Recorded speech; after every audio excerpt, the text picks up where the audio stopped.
Hello students, welcome to A to Z পরীক্ষা। তো আজকে কিন্তু আমরা মিসেলিনিয়াস জিএস এর একটা ডেসক্রিপটিভ পেপারের টপিক নিয়ে দেখব, ডিজিটাল অ্যারেস্ট। ঠিক আছে, একটি গুরুতর সাইবার অপরাধ। ডিজিটাল অ্যারেস্ট সম্বন্ধে তোমরা কম বেশি প্রত্যেকেই জানো, এবং এবারের মিসেলিনিয়াসের জন্য কিন্তু এই টপিকটা খুব ইম্পর্টেন্ট। ঠিক আছে, মানে সম্প্রতি একটা ঘটনা তোমাদেরকে বলি আর কি। রিসেন্ট আমার একটা বন্ধুর সঙ্গে কথা হচ্ছিল, তো ওর সঙ্গে এই ঘটনাটা হয়েছে আর কি, ডিজিটাল অ্যারেস্ট ঘটনাটা হয়েছে। তো যে ফোন করেছে সে দিল্লি থেকে না কোথা থেকে ফোন করেছে, এবং ভিডিও কল করেছে, পুলিশের পুরো ড্রেস পরা। ঠিক আছে, তাকে বলা হয়েছে যে আপনার আধার কার্ড দিয়ে কেউ সিম তুলে ক্রাইম করেছে এবং কেসটা আপনার নামে ফাইল হয়েছে। ঠিক আছে, তো এই নিয়ে তাকে মানে ওকে এমন ভাবে কনভিন্স করে দিয়েছে যে আশেপাশে যেন কেউ না থাকে, ঘরে কেউ নেই, তো সেটা দেখে নিয়েছে। মানে ওই যে 10-15-20 মিনিট, ওই 15-20 মিনিট পুরো ব্ল্যাক আউট হয়ে গেছিল। ঠিক আছে, মানে ওর মানে নিজস্ব যে একটা চিন্তাধারা দিয়ে কাজ করবে সেই সুযোগটা কিন্তু ওরা দেয়নি। তো এরকম ভাবেই কিন্তু ডিজিটাল অ্যারেস্ট হয়।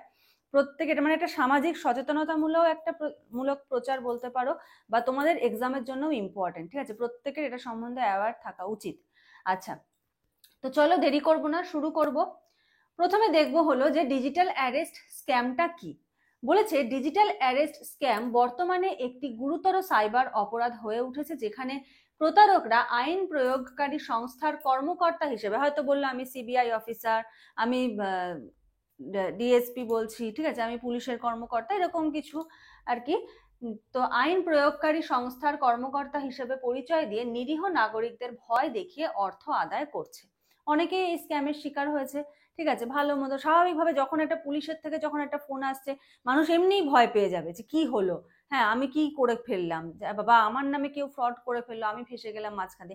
এই যে ভয়, এই ভয়টাকেই কিন্তু তারা তাদের হাতিয়ার করে নিচ্ছে। ঠিক আছে, তো এটা হলো ডিজিটাল অ্যারেস্ট। এবারে আমরা দেখবো হলো যে কাজের পদ্ধতি, যে কিভাবে এই ডিজিটাল অ্যারেস্ট হচ্ছে। দেখো এখানে একটা ছবি দেওয়া হয়েছে, এখানে দেখতে পাচ্ছি পুলিশের ড্রেস পরে একজন রয়েছে, মানে কি একে কিন্তু ফ্রড করছে নাকি। তো এটা বোঝানোর জন্য এই ছবিটা এখানে দিয়েছি তোমাদের। তো এদের কাজের পদ্ধতি দেখো, বলেছে সাইবার অপরাধীদের ছদ্মবেশ। প্রতারকরা সিবিআই, নার্কোটিক্স কন্ট্রোল ব্যুরো, হ্যাঁ হয়তো বললো আপনার সঙ্গে ড্রাগের একটা কেস যুক্ত হয়ে গেছে। ঠিক আছে, ভারতীয় রিজার্ভ ব্যাংক, আরবিআই, আমি ব্যাংকের থেকে বলছি, আপনার অ্যাকাউন্ট ব্লক হয়ে যাবে, এই হয়ে যাবে, ওই হয়ে যাবে। ঠিক আছে, এনফোর্সমেন্ট ডিরেক্টরের কর্মকর্তা হিসেবে এরা নিজেদেরকে কি করে পরিচয় দেয়। নেক্সট দেখো কি বলেছে, ভয় দেখানোর কৌশল। ভুক্তভোগীরা ফোন কল পান, যে ভুক্তভোগী সে কি হয়, তারা ফোন কল পায়, যেখানে তাদের বিরুদ্ধে মানি লন্ডারিং, মাদক পাচার বা জাল নথি ব্যবহারের অভিযোগ আনা হয়। ঠিক আছে, যে আপনি কোনো মাদক পাচার বা ড্রাগ পাচার, ড্রাগ সাপ্লাই এটার সঙ্গে যুক্ত আছেন এরকম। ঠিক আছে, বা আপনি কোনো ডুপ্লিকেট কোনো ডকুমেন্ট ইউজ করেছেন। ঠিক আছে, আপনার নামে এই এখানে এতগুলো কেস ফাইল হয়ে রয়েছে। ঠিক আছে, 15-16টা কেস আপনার নামে দিল্লি পুলিশ স্টেশনে ফাইল হয়ে রয়েছে, এরকম করে কিন্তু ওরা ফ্রড গুলো করে। ঠিক আছে, নেক্সট মানসিক চাপে ফেলা। প্রতারকরা দাবি করতে পারে যে ভুক্তভোগীর প্রিয়জন কোনো অপরাধের সঙ্গে যুক্ত বা দুর্ঘটনার শিকার হয়েছে, তার ফলে কি হচ্ছে, তারা চাপে পড়ে যায়। এবার স্বাভাবিক, দেখো তোমাকে যদি কোনো পুলিশের কর্মকর্তা ফোন করে বলে যে আপনার কোনো কাছের কেউ, ঠিক আছে, আপনার ছেলে মেয়ে, পিতা মাতা, হ্যাঁ কাকা জেঠি, যে কেউ হোক, হ্যাঁ খুব কাছের কেউ, সে এরকম ক্রাইমের সঙ্গে যুক্ত, তা এরকম একটা ব্যাপার, তো আপনি কি করবেন, মানে সবাই কি হবে, সবাই সবার আগে কি করবে, যে ভয় পেয়ে যাবে। হ্যাঁ, যে আপনি তাড়াতাড়ি এতগুলো টাকা ট্রান্সফার করুন, এই করুন। মানে এই যে ভয়, ভয়টা হলো মূল একটা মানে উইক পয়েন্ট, আর ওদের কাছে এটাই, এই ভয়টাই হলো স্ট্রং পয়েন্ট। ঠিক আছে, ভয়টাকে ওরা হাতিয়ার করছে। আচ্ছা, ডিজিটাল বন্দিত্ব। প্রতারকরা ভুক্তভোগীদের ভিডিও কলে থাকার জন্য বাধ্য করে, যেটা বললাম, মানে আমার ফ্রেন্ডের সঙ্গেও এটাই হয়েছে। মানে তাকে বাধ্য করা হয়েছে সে যেন ভিডিও কলে থাকে। সে ভিডিও কলে আসার আগে বাড়ির লোক কি বলে এসেছে, আমি একটা ইম্পর্টেন্ট কলে আছি, তোমরা আমাকে কেউ ডেকে ডিস্টার্ব করবে না। ঠিক আছে, মানে তাকে কেমন ভাবে মানে মাইন্ডটাকে পুরো অন্যরকম করে দেয় আর কি, যাতে তারা তথ্য যাচাই করতে না পারে। মানে হয়তো কেউ ভুল পথে যাচ্ছে, এবার বাড়ির কেউ আসলে কি, যে না এরকম করিস না, এই যে একটা অ্যাওয়ারনেস, এটা যেন তার মধ্যে কেউ জাগাতে না পারে। তো এটা কি করে, যে বাড়ির সবার থেকে তাকে আইসোলেট করে দিল। ঠিক আছে, দিয়ে তার সঙ্গে কমিউনিকেশন চলছে। নেক্সট, অর্থ দাবি। ভুক্তভোগীদের কাছ থেকে জরিমানা বা আইনি ফির মাধ্যমে অর্থ আদায় করা হয়। হ্যাঁ, যে ভুক্তভোগী তাকে কি বলা যায়, যে জরিমানা দিতে হবে, হ্যাঁ কোনো আইনি ফি। হ্যাঁ, হয়তো বলা হলো যে নার্কোটিক কেস, তখন হয়তো বলে যে না আপনি কিছু টাকা পয়সা নিন, কোনো কেস ফাইল করবেন না। হ্যাঁ, কারণ নার্কোটিক কেস খুব ডেঞ্জার হয়। ঠিক আছে, আচ্ছা, তো বোঝা গেল তাহলে তাদের কাজের পদ্ধতি এখানে কিন্তু 5টা পয়েন্ট রয়েছে, ঠিক আছে। আচ্ছা, নেক্সট পয়েন্টে যাওয়ার আগে বলে রাখি, তোমাদের কিন্তু পিএসসি মিসেলেনিয়াস জিএস এর ডেসক্রিপটিভ পেপারের অনলাইন ক্লাস চলছে। ডিজিটাল অ্যারেস্টের কিন্তু ইন ডিটেলস নোটও কিন্তু সেখানে প্রোভাইড করা রয়েছে এবং 48টা টপিক কিন্তু অলরেডি কভার করা হয়ে গেছে, ঠিক আছে। যদি কেউ এই ক্লাসটায় জয়েন করতে চাও, লাইভ ক্লাস, রেকর্ডেড ক্লাস পাবে, তাহলে স্ক্রিনে দেওয়া নাম্বারে যোগাযোগ করতে পারো। এছাড়া যদি কেউ মনে করো যে না আমার ক্লাসের প্রয়োজন নেই, আমি অনলি নোটস নেবো, তোমাদের জন্য কিন্তু শুধুমাত্র নোটসেরও ব্যবস্থা রয়েছে। শুধু একটু কল করে নাও, হোয়াটসঅ্যাপ করে নাও, করে সমস্ত ডিটেলস জেনে নাও, ঠিক আছে। চাইলে ডেমো নোটসও নিয়ে নিতে পারো, আমি তোমাদের একটা ডেমো নোটস দেখিয়েও দিচ্ছি, ঠিক আছে। ঠিক এরকম স্ট্যান্ডার্ডে কিন্তু তোমরা নোটস গুলো পাবে, ঠিক আছে। তো একটা ডেমো নোটস নাও, ডেমো নোটস নিয়ে দেখো, দেখে তোমরা ডিসাইড করো, ঠিক আছে, যদি প্রয়োজন হয়। কারণ দেখো এক্সাম একদম সামনে রয়েছে, এখন এতগুলো টপিক তৈরি করা সম্ভব না। এবার এখানে কিন্তু আমরা শুধু পয়েন্ট দিয়ে ছেড়ে দিচ্ছি এমন না, পয়েন্টের আন্ডারে তোমরা কি লিখবে না লিখবে ইন ডিটেলস সমস্ত কিছু কিন্তু প্রোভাইড করছি। সুতরাং তোমার কোনো চিন্তা করতে হবে না যে আমি কোন ম্যাগাজিন থেকে পয়েন্ট নেব, কোন পেপার থেকে পয়েন্ট নেব, কোন নিউজ থেকে পয়েন্ট নেব, এটা কিন্তু চিন্তা করতে হবে না, ঠিক আছে। তো তুমি কি করবে, নোট নেবে, পড়বে, তৈরি জিনিস পড়ে পরীক্ষা দিতে যাবে। হাতে সময় কম, সময়টাকে কাজে লাগাও, কম সময়ে বেশি টপিক যাতে পড়তে পারো, তার জন্য কিন্তু বেশি টপিক তোমার কাছে থাকা প্রয়োজন, ঠিক আছে। তো যদি কেউ নোটস নিতে চাও, একদম ফাইনাল মেইনস এক্সাম পর্যন্ত কিন্তু তোমাদের নোটস প্রোভাইড করা হবে, সাথে abbreviation, schemes, West Bengal scheme সমস্ত কিছুর পিডিএফ কিন্তু পেয়ে যাবে। তোমরা এই নাম্বারে যোগাযোগ করো, স্ক্রিনে যে নাম্বার দেখতে পাচ্ছ, যোগাযোগ করে সমস্ত ডিটেলস জেনে নাও, জেনে নিয়ে জয়েন হয়ে যেতে পারো। চলো নেক্সট, সরকারি পদক্ষেপ দেখো, স্বরাষ্ট্র মন্ত্রক, ministry of home affairs, MHA এর উদ্যোগ। কি কি উদ্যোগ নিয়েছে? ভারতীয় সাইবার অপরাধ সমন্বয় কেন্দ্র, Indian cyber crime coordination centre, যেটাকে বলা হচ্ছে I4C, ঠিক আছে, I4C। দেখো সাইবার ক্রাইম কোঅর্ডিনেশন সেন্টার, ঠিক আছে, 1000-এর বেশি স্কাইপ অ্যাকাউন্ট ব্লক করেছে, ঠিক আছে। 1000-এর বেশি স্কাইপ যে অ্যাকাউন্ট, যেটার মধ্যে ভিডিও কল হচ্ছে আর কি, সেই অ্যাকাউন্টগুলো কি করেছে, ব্লক করেছে। MHA, ministry of home affairs, চিহ্নিত করেছে যে এই স্ক্যামগুলি আন্তর্জাতিক অপরাধী চক্র দ্বারা পরিচালিত হয়। শুধু যে ইন্ডিয়ার মাধ্যমে হচ্ছে তা না, ইন্টারন্যাশনালি কিন্তু হচ্ছে, অন্য কোনো কান্ট্রি থেকে হয়তো এভাবে করা হচ্ছে, এগুলোও কিন্তু করা হয়। প্রতারকদের ব্যবহৃত সিম কার্ড, মোবাইল ডিভাইস ও ব্যাংক অ্যাকাউন্ট ব্লক করা হচ্ছে। যারা প্রতারক ধরা পড়ছে তাদের সিম card, mobile account, mobile device, bank account, এগুলো কি হচ্ছে, ব্লক করে দেওয়া হচ্ছে। সাইবার দোস্ত নামক ন্যাশনাল মিডিয়া ক্যাম্পেইনের মাধ্যমে জনগণের মধ্যে সচেতনতা বৃদ্ধি করা হচ্ছে, ঠিক আছে। সাইবার দোস্ত নামে একটা সোশ্যাল মিডিয়া ক্যাম্পেইন হচ্ছে, যেটার মাধ্যমে কি জনগণের মধ্যে যাতে সচেতনতা বৃদ্ধি পায় সেটা কিন্তু লক্ষ্য করা হচ্ছে। আচ্ছা, এবার আসছে প্রধানমন্ত্রী নরেন্দ্র মোদীর সতর্কবার্তা, ঠিক আছে। PM হিসাবে উনি কি কি সতর্কবার্তা দিয়েছেন, ঠিক আছে। দেখো, প্রথমে রয়েছে হলো মন কি বাত অনুষ্ঠানে জনগণকে সতর্ক করেছেন, ঠিক আছে, মন কি বাত অনুষ্ঠান। নেক্সট বলেছে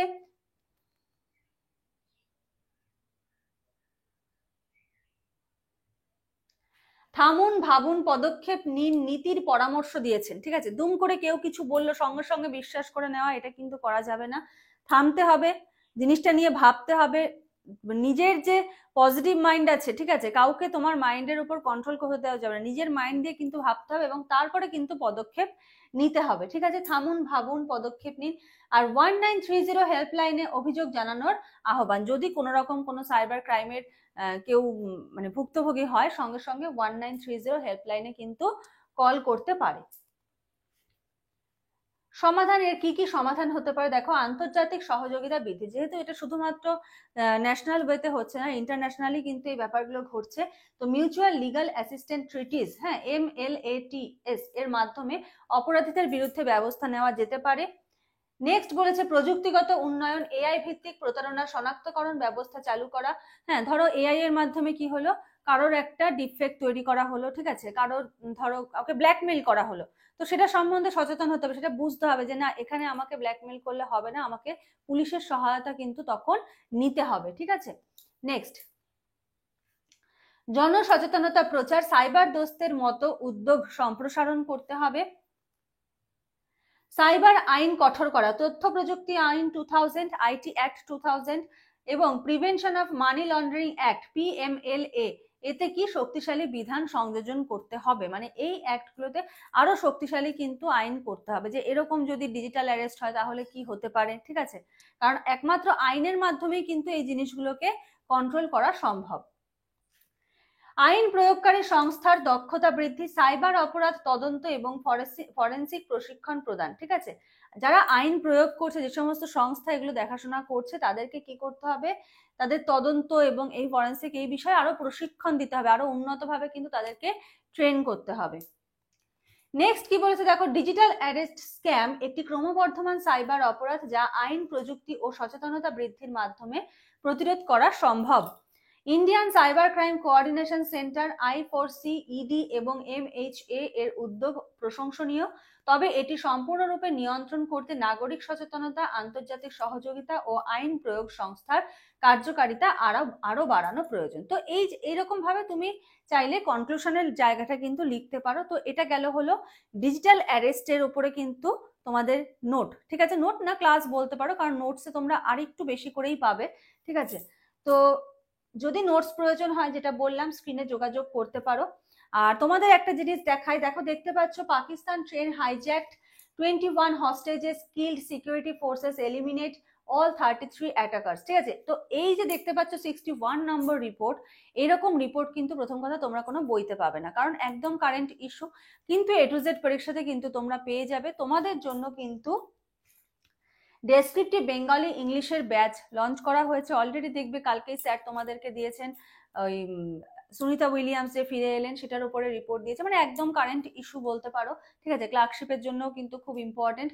তো এই ব্যাচে কিন্তু তোমরা এরকম কারেন্ট ইস্যুর উপরে কিন্তু তোমরা নোটস গুলো পেয়ে যাবে, বাংলা প্রতিবেদনও পাবে, সাথে কিন্তু ইংলিশ রিপোর্টও কিন্তু পেয়ে যাবে। বাংলাতে দেখো 100টা পাবে, ওয়ার্ড লিমিট কিন্তু 250 থেকে 280, মানে মিসেলেনিয়াসের মতো করে থাকবে, সাথে বঙ্গানুবাদ পাবে 250টা, সারমর্ম পাবে 150টা, অশুদ্ধি সংশোধন, এক কথায় প্রকাশ, প্রবাদ প্রবচন, এগুলোও কিন্তু পেয়ে যাবে। ইংলিশে দেখো, ইংলিশে হলো ডেসক্রিপটিভ, যেটা নেই এখানে লেখা সেটা বলে দিই, মিসেলেনিয়াসের প্রিভিয়াস ইয়ারের সলিউশন পেয়ে যাবে, ঠিক আছে, WBCS এর প্রিভিয়াস ইয়ারের সলিউশন পেয়ে যাবে, সাথে পিকে দে সরকারের সলভ PDF পেয়ে যাবে, ট্রান্সলেশন 112টা, ঠিক আছে, ট্রান্সলেশন পাবে 112টা, তার সাথে আরো এক্সট্রা 250টা দেওয়া হবে যাতে তোমরা প্র্যাকটিস করতে পারো।